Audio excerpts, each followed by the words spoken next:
الله رب العزت صفاتی نمونه چې کوم دی یو کم سل دی کنه په هغه کې صرف یو نوم دی دا بدر تخیم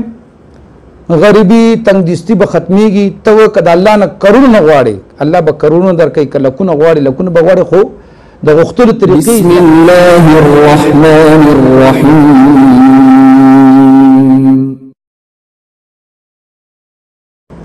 السلام علیکم ورحمت الله وبرکاته حمد و ثنا ټول تعریفونه هغه ذات لره چې زموږ خالق او مالک دی او بیا بشمیر درود په سرور کائنات جناب محمد رسول الله صلی الله علیه وسلم په ذات اقدس باندې دا غي نه پس به دعا وکړو چې الله رب العزت دې زمونږ چې څومره خويندرونه دي د دنیا په هر ګډ کې چې دا کلمه ویلې ده چې لا اله الا الله محمد رسول الله دا هغوی چې څه قسمه حاجتونه دي دا هغوی چې څه قسم مرادونه دي الله دې هغه پوره کړي څه قسمه مشکلات دي الله رب العزت دې مشکلات ول آسان کړي پریشانی دي الله په خوشحالو بدلی کړي ټول به امین په د نور مسلمانانو د پاره او دعا کوي مسلمانانو د پاره چې دعا کوي حضور اسلام فرمایي وایي هغه دعا الله چرته نه رد کوي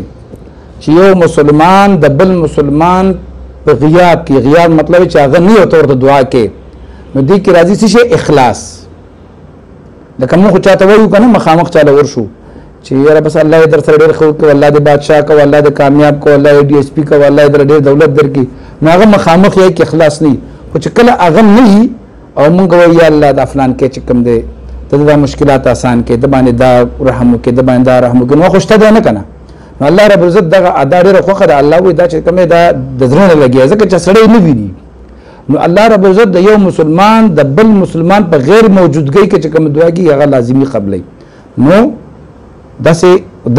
کوم دعا مې ستوره به دې باندې امین وایو د دین الهون دعاګانې کوي چې کله خپل دعا قبلې خدي کې بل معنا دغه یو خبره یو شو نو هغه سره چې د بل مسلمان د لپاره دعا کوي الله رب عزت وي چې دغه په برکت باندې بیا زه د دعاګانې قبلوم سبحان الله څومره غټه خبره ده نو تاسو چې کله موږ کوي دعاګانې کوي نو چې ځان ته دعاګانې کوي نو چې هغه دعا قبلول غواړي لاول خپل گاونډیان خپل دوستان دا غو نمونه یاد ساتي یا فلان یا الله جواد او واجد او فلان هغه فلان کې رشتہ دار مې فلان کې دوست مې فلان کې الله بدی باندې خپل رحم وکړه مصیبتونو نه وساته د آفتونو نه وساته د نقصان نه وساته الله رب عزت دومره راضي شي چې هغه دا چې ګوره دومره خیر خوا دی کنه نو دا ته چې هغه نه پس په دعا غواړي نو چې دا هغه لپاره خیر خوای کې نو استاد مې هم قبول کړي نو دا عادتونه جوړ کې الله رب عزت بم دعاګانې قبل یو ځل درود شریف وای اللهم صل علی محمد وعلى ال محمد كما صليت على ابراهيم وعلى ال ابراهيم انك حميد مجيد دا نن وظیفه چې دا ډېر ناشنا وظیفه ده او دا داسې وظیفه ده یو ټکی دی دا الله رب العزت یو نوم دی یو لکه دا الله رب العزت صفاتی نمونه چې کوم دی یو کم سل دی کنه په هغه کې صرف یو نوم دی دا بدر تخیم غریبی تنگدستی به ختمیږي ته کده الله نه کروڑونه غواړي الله به کروڑونه درکې کله کو غواړي لکونه به غواړي خو د غختلو طریقې زده کا د غختلو طریقې زده کې موږ غټه مسله ده چې موږ څه د غختلو طریقه نه دی یاده دا کلمه چې تاسو وایي 15 منټه باندې لګيږي او د 15 منټو په بدله کې با تاسو ته الله رب العزت د رزق دروازې کولاو کی یو ډېر ناشنا خبره راته راځي شو یو ورځ مې یو ویډیو کته اصل کې د غختلو طریقه چې ده کنه دا ډېر ناشنا طریقه ده یو کوم یو ویډیو کتل د سوشل میډیا یو حدیث درته دغه کوم یو صحابي واقعه ده حدیث نه دی یو صحابي راغی او د حضور کریم صلی الله علیه وسلم د روزه مبارک سره کېناست انداز الله رب عزت د غختلو انداز دغه خوخره نور خو الله رب عزت زموږ ټول خبردار دی چې د فلان کې وګی دی د فلان کې پیسو ته ضرورت دی د فلان کې دې ته ضرورت دی د فلان کې واده ته ضرورت دی د فلان کې اولاد ته ضرورت دی هغه ارزنه خبردار دی خو هغه غواړي و معنا انداز نو ګوره صحابي انداز دومره معصومانه انداز وس الله ته وي د حضور اسلام روزي سناستي و یا الله دا خبره وره خدای دې مزناکه خبره ده و یا الله داستا حبيب دی داستا د حبيب روزه ده او شیطان چې کوم دی غستا دشمن دی کته ز او بخلم نو استاد حبيب به خوشاله شي او شیطان به خپه شي او کچرته تاسو ونه بخلم نو شیطان چې ستاسو دشمن دی به خوشاله شي او ستاسو حبيب به خپه شي الله رب عزت هغه وبخو او دومره معصومانه انداز اوس الله پاک ته سو خودلی شي خو دا هغه انداز دومره ښایسته و الله پاک ته وایي چې داسې چلم والله ته خو پته وه نو کس موږ وایو یا الله ما وبخي یا الله ما وبخي او چې ډېر ښایسته انداز سره یاد کړي د زړه کې اوس الله سره مینه پیدا کړي که نه ای زما جانان جانان خدایا دا منځونه او تاسونه کو هر چا نه کمې راځي که نه خو د الله پاک سره لږ تعلق دوستانه جوړ کړئ زموږ ډېر ګوره خوږ رب دی موږ یې دلته را پیدا کړي دنیا کې را لېږلي یو که نه هسې سوچ وکړئ نو دا ځمکه را پیدا کړه په دې کې خاوره پیدا کړه چې اوبه پکې واچوه نو د هغې نه دیوال جوړېږي او ونې راله پیدا کړې نو که په دیوالونو باندې اچې چت باندې اچې لرګي شو که سوځی نو اور ته بلیږي او که میوې خورې نو میوې خوره او نور را پیدا کړو دا مې چې پیدا کړي دا هر څه زما خدمت دی را لېږلي زمونږ انسان نه دی اشرف المخلوقات نور را پیدا کړه دا زما بندګان چې دي دا نه ته د رزق د تکل کې دا رزق را پیدا کړي نو د ورځې ته دومره غټ لیټ ولګو که نه چې دنیا دا ټول دنیا لیټونه راغونډ کړي نو د هغې یو ذرې ته نه رسېږي او هغې کې موږ خپل روزګار کوو د شپې بیا هغه نور پناه شي او بیا راله لکه خلک چې په کمره کې زیرو بډه ولګوي دا زما بندګان چې ستړي شي نو دا بیا وده کېږي هی هی سبحان الله او موږ څومره غافله یو د خپل رب سره به د زړه کې یو تعلق یو پړی داسې وتړئ او بیا ورته وایي کوم ځای کمې راځي یا الله نو بس وشو نو یا الله وایي تا کمزوری پیدا کړی نو قرآن کې دې ویلي دي چې انسان مې کمزوری پیدا کړی کمزور مې یا الله ما وبخي الله رب العزت چې کوم دی ډېر کریم ذات دی ډېر رحیم ذات دی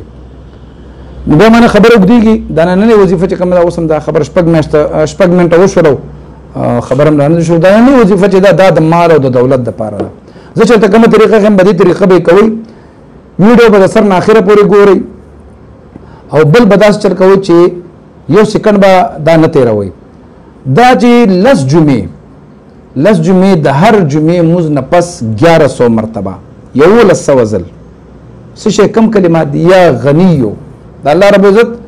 صفتونه دی الغنیو خود کفیل بے پروا مالدارا دا خو زموږ عقیده دی ایمان دی د الله نه بل څوک مالدار نه ځکه چې دنیا کې دا کم مالدار جوړېږي دی الله جوړوي په خپله څه مالداري نشته دی نو الغنیو او چې مونږ بیا وایو یا غنیو یا غنیو یا غنیو دا روال دا ووایه او په خپل جب باندې چې جمعې مازه نه پس دی 10 جمعې دا عمل دی یا غنیو خپل بټوه باندې په جب باندې دم کا الله رب عزت تام خود کفیله کې لکه دنیا کې به الله نه بغیر بل چاته محتاج نه موږ چې هر څومره مالدار شون الله صرف به الله محتاج یو کنه او دا چې ورځ ما دا طریقې چې تخیم در څلور اسانه طریقې دي که بده عمل کوو کې کامیابی به ان شاء الله د سید الله تاسو کامیاب کې خدا غزا تاسو هغه مشرانو د اولیاء کرام او طریقې خپ نو د دې سره تاسو د کم سے کم مالی طور چې کم مسائل دي مالی مسلې هم د سره حل کیږي او پیسې کامیاب نه راځي پیسې بس تاسو شاته راځي تاسو به مخ کې موږ خو پیسې پسې مخ کې اوس پیسې مخ کې موږ پسې منډي وو کنه بیا به مخ کې پیسې بر پسې را منډي وي خادا چې کوم دی د هر موز نه پس سلزل ویلو سره ډېر بهتري راځي الله رب العزت رحم کوي الله رب العزت رحم کوي نو هغه متپاتې نشي څنګه کوي یا خو د هغې خپله خوښه ده وستاله په یو ځل باندې صدر کوي څو در باندې مهربانه کوي خاطر چېرته ملازم وي یا کارخانهدار وي دکاندار وي ستا چې دومره فاصله پاتې شوه چې ته وایې چې یاره دې کې زه یو تسبیح چې کوم دی 101 مرتبه یا 100 مرتبه یا غنیو یا هغه فاصلې شروع کړه یا غنیو یا غنیو یا غنیو یا غنیو ورشه د هغې نه پس خپل ګیټ کولاو کړه ته ګوره په هغه ورځ به الله رب العزت خو داسې نه شو چې دا په اوله ورځ په ورځ ګاګ راغی چې دا خو نن ونه شو الله رب العزت کله کله امتحان هم اخلي بس تاسو یا غنیو وظیفه دې وکړله کېدای شي چې هغه ستا امتحان اخلي چې ورکه دا صرف د پیسو دپاره مه یادوې که نه یادوه بس نو خو کاروبارونو ټول عمر دغه چل دی موږ خو چېرته ونه وایو چې کاروبار ښه شو بس یاره بس ګزاره ده یا نشته نه خپل دوکان ته ځه او سړی ته ملازم دی چې خپل دفتر ته رسي د هغې نه مخکې چې کوم دی یا غنیو سلزل ووایه ښه دغه رنګې سهار چې راپاڅېږي مونځ دې وکړو مونځ مه قضا کوئ له اوله خو جمع څه پکار دی او که جمع نه ناوخته هم راپاڅېدی نو امې کوئ د هغې نه پس یا غنیو سلزل وایي په خپله بټوه باندې په جب باندې زنانه دې په خپل پرس باندې دا دمی ان شاء الله العزیز الله رب العزت به دومره برکتونه نازل کړي دې په فضایلو کې راځي وایي که څوک دا لس ظلم وایي که نه لس ظلم وایي و د پیسه به په ده پسې رامنډې وایي اوس مونږ پیسې پسې منډوو بیا پیسه په تا پسې راځي نو به د پیسو د مشکلاتو که چاته وي زه خو داسې څوک نه ګڼم چې د هغه سره پیسو پوره والی راغلی ځکه چې عبدالرحمن بابا فرمایي وی نه په عشق مړېدل شته نه په مال او نه په مینه څوک مړېږي نه په سوال په دې درې څلور ښځونو څوک نه مړېږي که څومره مالداره شي نو دې درې څلور ښځونو باندې مړېدل نشته نو به دا یو 10 منټه ویډیو وه او ګانې مانې د خو ټایم ډېر ورکوي مه ګورئ خو دا د خپل مستقبل د بدلولو لپاره هم کوشش کوي مستقبل څوک بدلی الله یې بدلی خپل کار روزګار به کوئ دې سره نه چې تا یا غني او میوې د برسن مې وغوسره او بسم لاستمه نه برسن کې الله تعالی نه ورکوي ښه خپل کار ته بوځي ځکه چې الله قرآن کې فرمایي زه د هغه قوم حالت نه بدلوم چې کوم خلک د خپل حالت د بدلولو کوشش په خپل نه کوي نو حالت بدلول دی چې ته به یا غني وظیفه کې خو ځان له به کار ته روزګار ته بوځي بیا به د هغې نه پس الله رحمتونه او برکتونه نازلوي الله رب العزت دې زمونږ ټول مشکلات آسان کړي د ټولو دنیا د مسلمان مشکلات دې آسان کړي الله رب العزت دې فقیري تنګدستي زموږ ختمه کړي نور سره مشکلات چې اولاد نه الله دې هغوی له اولاد ورکړي او نور شغلونه کې د چا څه په زړه ارماني مرادونه الله دې هغه پوره کړي ان شاء الله د یو نوي ویډیو سره بیا تاسو په خدمت کې حاضرېږم تر هغې پورې اجازه راکړئ د الله په امان